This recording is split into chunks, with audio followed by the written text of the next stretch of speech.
I am live. Hello, everybody. It is I, Becca Lori Hector, here with my hair a mess and ready to talk to you about the challenges of being an autistic adult alive right now and not when research catches up.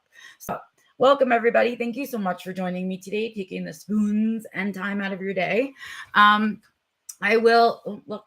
Cat hair almost don't care because it's not a cat hair, it's a fuzz. And a fuzz and a cat hair are different. And I don't like to have fuzzes, but cat hair don't care. Anyway, hey, Stevie, thank you for joining me today. So we are kind of going to roll back to our regularly scheduled Being Back Alive type topics. But before I roll back into all of that stuff, I want to just one more time remind you that I am going to be adding a brand new vlog rather to this channel. So starting July 3rd, which is a Sunday, on Sundays, I'm not sure of the time just yet. I will be releasing new entries into the vlog, which is Autistically Yours on the Road to Leveling Up. And I am doing that vlog to take you guys on a really raw, authentic, honest journey with me and my family as we pack up our house here in Colorado and then move ourselves into an RV and then move ourselves across the country, somewhere in the Northeast. A place undecided as of yet. So you'll be along on that whole journey. And I am going to be sharing with you guys all the bits and pieces of it, the good things, the bad things, the reality, you know how I am. It's really, if I don't get to share it authentically, what's the point? So that's what you can look forward to in the vlog. I've already started recording some stuff. And so you'll get to see the RV hunt and you'll get to see the house kind of before we pack it up. And now I'm sort of sitting in it right now, which is that we are in the pack up phase. We are packing up our boxes and all of that. And I'm exhausted, which you can probably tell on my face because a couple of different things have collided in my life. So yes, I'm packing up the house. We all know that was going to be exhausting, interrupt the routines, put things, all of the whole thing, right? Anxious, blah. Expected though, right? And then of course, this week, for whatever reason in Colorado, all of the trees just went poof. And all of the pollen, like I feel like the entire season's worth of pollen dropped on my house this week. So I have like super dark circles under my eyes because I've been super congested and sneezy and headachy and blah, blah, blah, from my allergies. So I'm a little bit exhausted, but I'm riding kind of the adrenaline of this exciting adventure. I really am genuinely, like, when we first made the decision, there were moments of sadness about overwhelm, about thinking about all the things that would have to get done, about thinking we would sort of be done at least with cross-country moves for a while, just different things. But now that we're kind of in it and we've made the decision and the universe is conspiring, I'm excited. I'm just tired because I'm busy, and so it's a natural tired, and it's that transitional tired because I'm super busy doing things that aren't my norm, that aren't part of my normal stuff. So that's what's going on here in my life. But that I want to leave all of that stuff for you guys for the vlog. I don't want to talk about it here on Being Back Alive because you're going to hear all about it there. And I'm going to share with you all of those details there. So for the one of the last times, though I will probably promote it a whole bunch on live, I'm going to let you know that I will be talking about that stuff. You can follow that journey. I will be recording it, the whole deal. And you just have to subscribe to the channel, click on your notifications, and make sure that you get the notifications for live, but also the notifications for the new vlog coming out. But I want Being Becca to stay exactly what it's always been for us, like a little mini therapy session about the challenges and humps. Granted, I could swing that and talk about the transition of moving and all of that, but that's not what I want to talk about, because while I'm going through this whole transition of moving and all of these things, my life continues. I'm still working. I'm still, doing all of my autism stuff, and I'm still working, with my clients and doing my research and writing my book and all of those things. And I'm still an autistic adult alive right now who still has challenges, right? And I had a recent conversation that got me thinking about special interests. And it's tried to be renamed a whole bunch of times, special interest, because the whole idea that because we have something that we're truly enthusiastic about, truly passionate about, is somehow a special interest is just weird. But the way that those interests lie in our lives as autistics is special. And that's the piece I don't want us to lose out on, right? It's that, you know, it's not, we have hobbies. It's not that we don't have hobbies, but when we have a special interest, it's special to us. That's why we call it a special interest, not because it's so weird and that makes it special in that special needs way, right? But because it's so special to us. And so, like, if we're going to replace anything in that language, I've seen people attempt, like Barry Brisant has attempted to change it to enthusiasms as a way to move away from that special language. But I think it then loses its meaning when we talk about it as an enthusiasm. And so, and its place in terms of its specialness to the autistic person, right? And the place that it sits in our lives. And so I've been thinking a lot about that, and I'm going to be playing around with that. But for right now, my preferred term for special interest is SpINs. I really like it. It just shortens the two words. It doesn't, and it was made by autistics, that creation of words. It's a language that we're comfortable using, and it literally takes that word special out of it. It's just SpINs. And it means that you kind of recognize, I feel like, the specialness of it to us, rather than does it look special to the outside world, if that makes sense. So I'm working on some language for that for myself in terms of when I write, how I refer to it and things like that. That's where I am. And I've also been talking, as I do info dump, I get to talk to people about their special interests all the time. And sometimes people have a special interest that I share, right? Or may have shared at some time in my life, right? Sometimes they're older special interests or things like that someone is a special interest for them now, right? Or maybe has been as a lifetime special interest, whatever.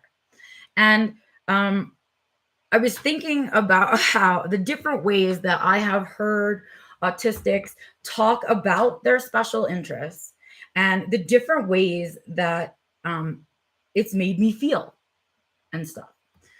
Because I have a few lifelong special interests, but I've always had intermediary special interests. Like I've always had my big overarching special interests, like cats and animals and books and reading, right? And writing, right? Those are my overarching ones. Autism came in. It's now sort of a big major player, but it doesn't lie with those things, of course. And see, even the way I talk about it, it's not even equal to those things. But I've had others that were passing phases, or they were special interests for a chunk of years in my childhood, right? And our brains don't let go of what a special interest feels like to us. So, like, I've had special interests in various and sundry science things, and as I got older, when I wanted to pursue them, they became incredibly difficult for me to do because I struggle with dyscalculia, right? And because I struggle with numbers, the more when you like sciencey things, and the more you want to learn about sciencey things, the more equations start to play in there, and the more, right? And so if you start to pursue it in a more serious way, right? I kind of kept running into bumps, and so eventually I cycled away from those special interests, right? My last one being biology, particularly animal biology, and that one kind of I left in college because I just couldn't it just wasn't working for me, and it lost its specialness because it became full of strife. And so I've had a bunch of those. That doesn't mean that for the time that I have loved them, that I didn't truly love them. And it also is something, this is the part that I wanted to talk to you guys about, that I've recently understood about myself, is that love affair doesn't go away. It's like still, I don't know. It's like good memories almost. Like it's when I think about the topics that have been special interests for me in the past, I still get sort of like a warm fuzzy feeling, like sort of goosebumpy about them. And they are still really important to me, even though they're not up here with cats and books, right? And so I noticed that when I share a special interest with somebody, first of all, I'm right away interested in the conversation, even if it's an old special interest. But then if I feel like the way that they talk about our special interest, which isn't ours, right? The way that they talk about it is different than the way I feel about the topic, I immediately want to shut down. Like I immediately want to walk away, like, don't ruin my memories of this thing. that was once so special to me. And it got me thinking about some of the autistics that I know that won't talk about their special interest with almost anybody, right? Unless the other person that they're talking to shares that special interest in at the same level that they do, right? In the same way that they do. And they won't even share the topics because they don't even want to invite the conversation. Other people are ashamed of their special interests and won't talk about their special interests, right? With other people. And so I wanted to talk about the why behind that, right? Like I could see neurotypicals getting insulted as we're all kind of learning to live with each other now that neurodiversity has made it to the mainstream conversation, right? And there's efforts being made, I hope, in accommodation and things like that, as we are learning to ask people their pronouns, if other people are trying to engage us, right, perhaps they will begin to ask about our SpINs. And I imagine, as a neurotypical person, if I turned to you and said, yeah, but that's my special interest, I really don't want to share that with you. I really don't want to talk about it, because it's too special to me, they would be insulted. I feel like that would be taken as an affront by a neurotypical person. So I feel like those are future fights that we're going to have, future microaggressions that we might run into. But for autistics, that response is like a respect thing. When somebody says to me, I just don't want to talk about my special interests, like in this setting or with this person or whatever, I immediately go, oh, dude, I get it, right? Like I immediately go, yeah, respect, right? Because special interests are special to autistic people, not because they are special, but because they are special, right? And we need to learn that respect. If someone puts a boundary in front of their special interest, we need to say, of course, right? Like, just like if somebody put a boundary down around physical touch, respect, right? And so I wanted to sort of introduce that conversation. Like, how do we handle our SpINs? Who do we talk to about our SpINs?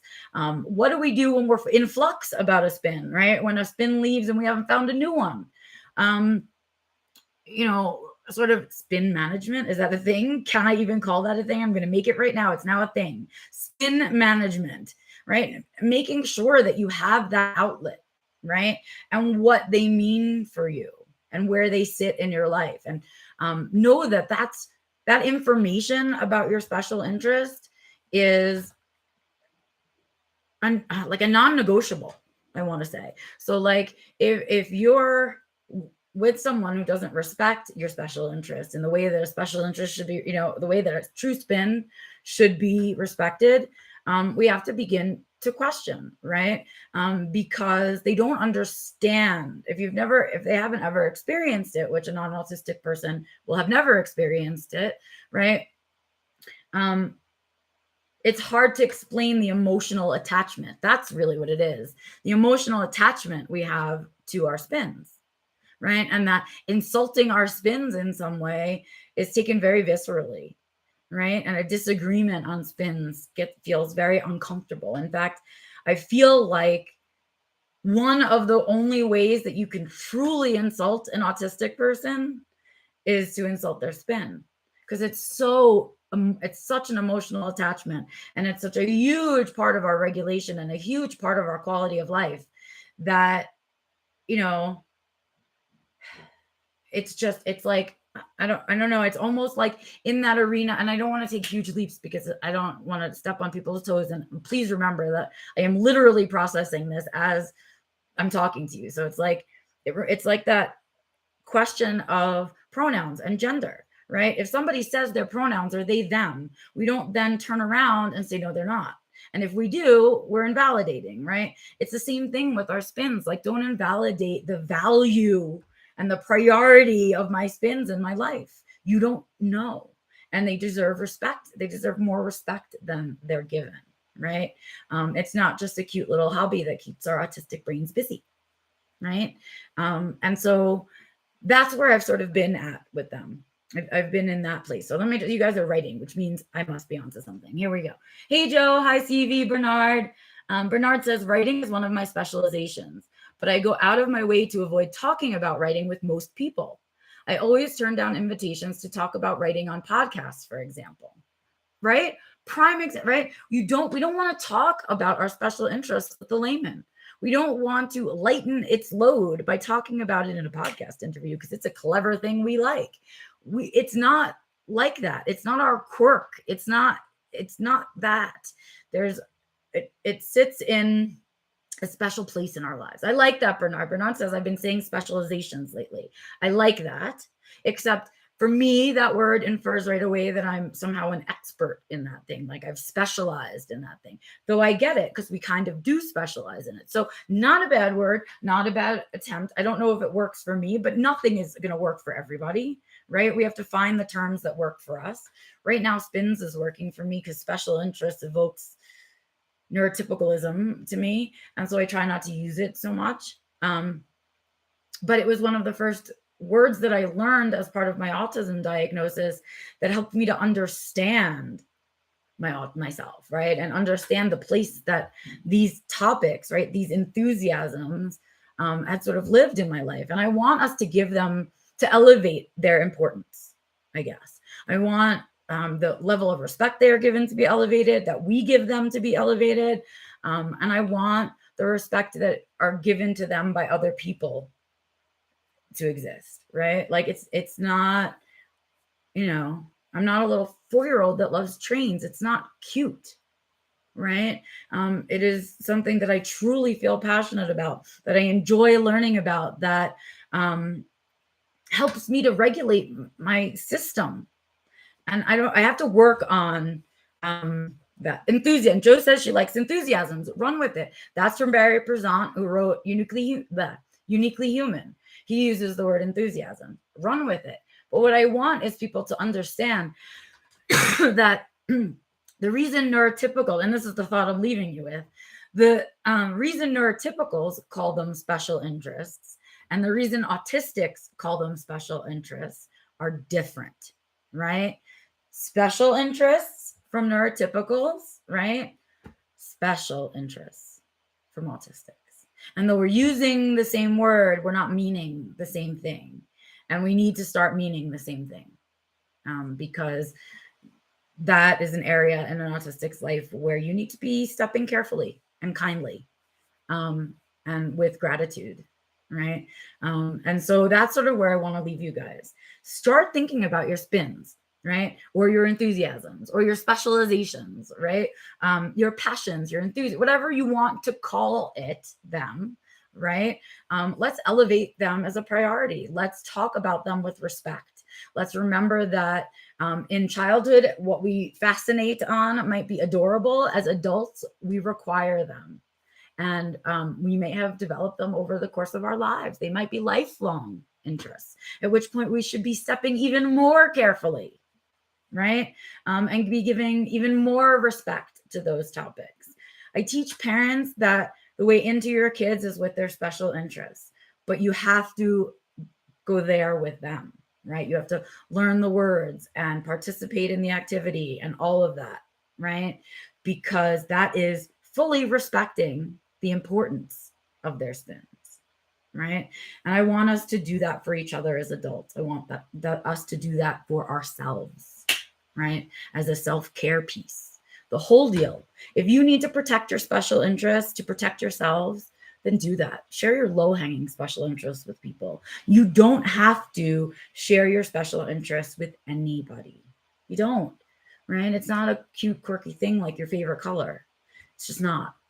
And so don't feel compelled to have to do that. And beyond that, okay, when you are allowing people in your bubble and you begin to share those things with people, know how valuable that is. Know how, this is a really important thing to me and about me. And if it's not being treated with the right regard, that person is telling you something about them, right? So yeah, that's sort of where I'm sitting. And I've there are some in fact, most of my big special interests I share pretty publicly, and the small ones that I run through less so. But I've really been thinking about sharing them less, talking about them less, unless I know I'm in company where those things, when I say this is a SpIN of mine, that somebody understands the weight that comes with that, right? So that's where I'm at. And I hope you guys have sort of enjoyed this conversation. So you guys are chatting over there. So I hope you guys will make sure that you participate in our chats, because I'm reading over here and I got to catch up now. Okay, so, oh, excellent. So Bernard has a way of understanding himself, the way that what he calls is a deep interest versus a specialization, right? So I do too. I just kind of know it in here, and I don't have a name for it. And so that's something that I'm working on because I want to write about it. Enthusiasms is great. Passions, people like. To engage in the child's deep interest. Bernard says the same thing to parents, right? It's our language. It's our way in. It's our neurological language, right? It's not our spoken language. It's our neurological language. And that's more important to us than any spoken language. And so if you want to learn our neurological language, share our SpIns, man. Just share them, and share them with respect, right? Sit back and learn something. Sit back and see what it is that we enjoy out of it. Share in the autistic joy. Just sit back and enjoy what it looks like when an autistic person has pure joy, whatever it is. Let's see. CV doesn't share her passions. Yep. Okay. So Joe shares it with a family member. Oh, that's so great. Neurological language. Yes, Bernard. Is it not? It is. It's our neurological language. And that is so basic. It's more basic than our spoken language. We come out into this world with our neurological language. And so, yes, right? Get to know us in that very deep, intimate way if you truly love us, right? Anyway. Yes. See, okay. So what Bernard said, okay. CV said, I love observing and just being in the energy of other autistics when they info dump. So that's another term we talk about. When we talk about our special interests, we info dump, like double dump trucks dump, right? And I too love that. I love watching, especially if it's something I don't know anything about.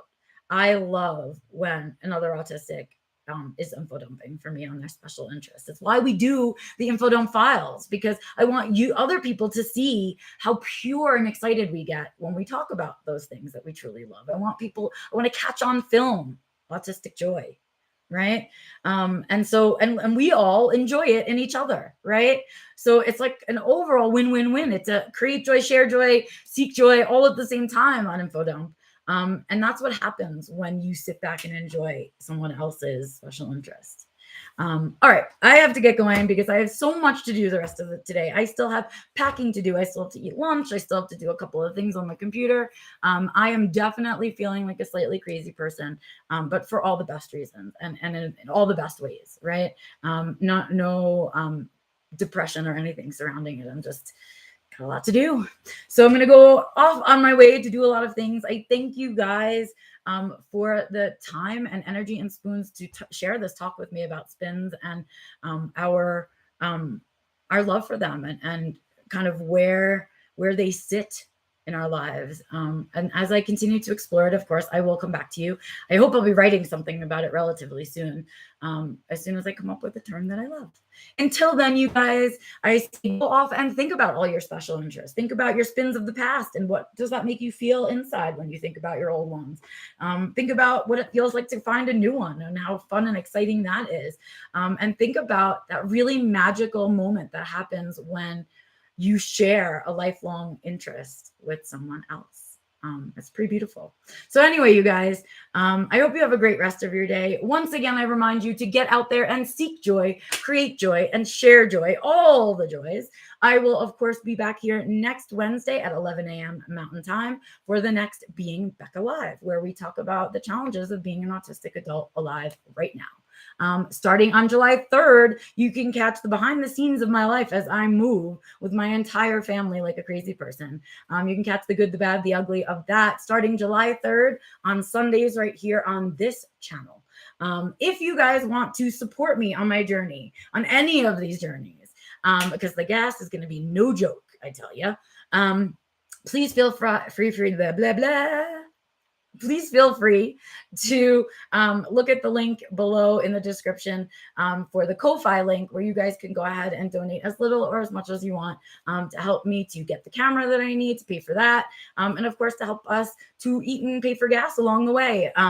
I would appreciate any of your help. And of course, if you would prefer to send me money for a book, I am always excited for book recommendations. But if you send me money for a book, I do ask that you send me a recommendation along with it. All right, you guys, feel free to reach out to me through my website or the email below. And of course, I always love having fun with you guys on the interwebs. So you can, of course, find me out there. I'll see you guys next week. Have a good one. Bye.